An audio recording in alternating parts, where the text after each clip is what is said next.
Hello, hello, hello, everybody. Yeah, I got the bold lipstick going on.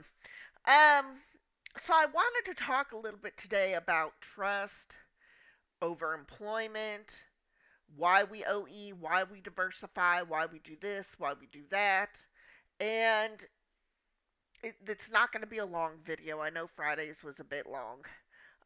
So some of these companies, there used to be like a gold standard in the past 2 years. It's like if you got with company A, it was great, the pay was high, they don't fire very often. And one of these companies that I always heard about was United Health.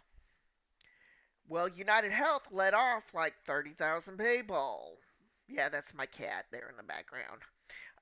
So United Health let off 30,000 people, stuck at them in Zoom and groups, and was just like, sorry, this is your last day, blah, blah, blah, blah, blah, blah, blah. So that was shocking. We've got other companies that we know about in the groups that are having payroll issues, people not getting paid after the merger.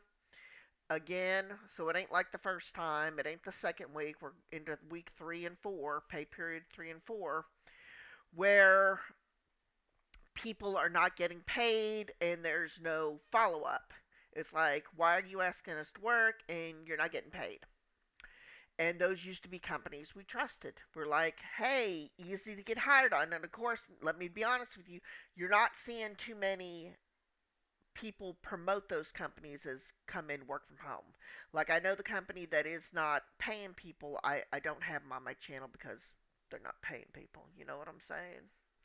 And I ain't trying to put y'all in a position where you're getting hired onto a company like, oh, Becky said this about the company, Becky said that about the company, oh, she forgot to tell us they're not paying.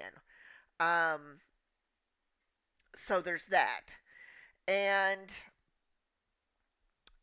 I sat there and thought about different things.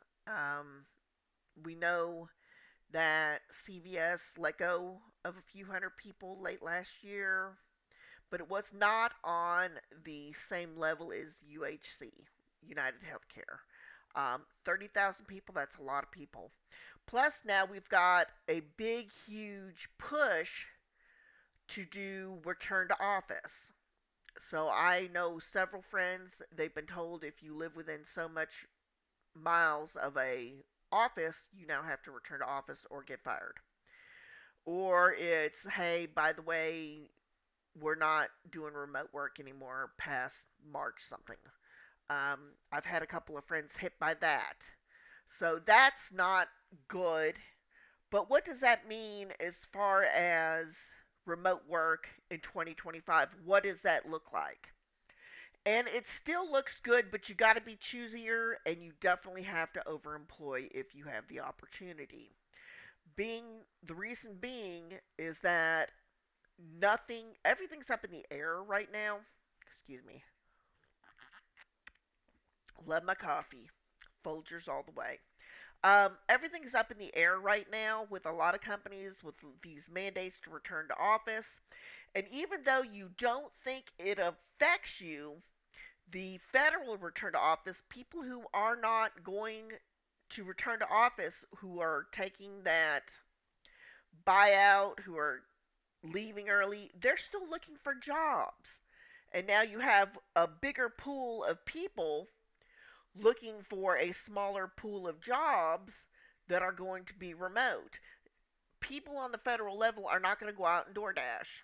They're not going to get paid as much, but they are looking for those good jobs. And that's something that is a reality now in 2025 as we get into the year and do this and do that. Um, you're going to have a larger pool of people with more credentials. So, what does this mean? This means you need to get in and stay. Normally, I'm like, stay for the training check. If you hate it, go on. If you've got bills, find somewhere and stick with it for a year. Just to stick with it for 2025. Make that commitment and really look at do some gig work on the side or on the weekends, one of your days off.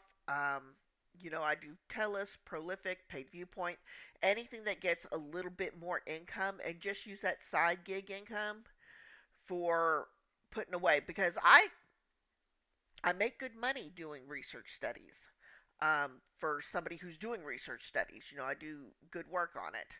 Um, and you can, even if you did the bare minimum on Prolific and you cashed out $6 a day, 5 days a week, that's $120 a month that you didn't have, and that's just Prolific. That's not Telus. That's not Paid Viewpoint. That's not YouGov or American Opinion and all those other sites.